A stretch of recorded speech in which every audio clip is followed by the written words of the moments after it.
Hey friends, if you wish to fix no fault in no paged area blue screen of death error on your Windows computer, then please watch this video.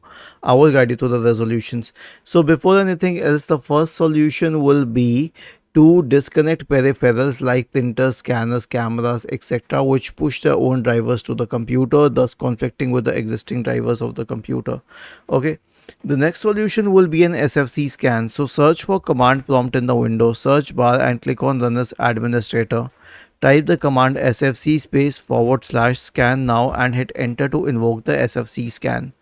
The next solution will be to update drivers to the latest version. So right click on the start button, select settings from the menu, go to the Windows update page on the list on the left hand side, select advanced options in the right pane, select optional updates, install all the optional updates, return to the Windows update page, click on check for updates. The next solution will be to perform a checklist scan. So search for command prompt in the Windows search bar and click on Run as Administrator.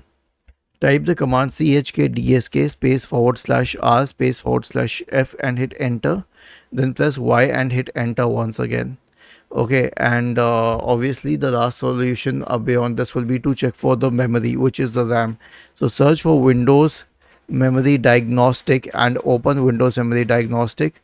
Click on Restart Now and check for problems. Was this helpful? If yes, then please subscribe to the channel.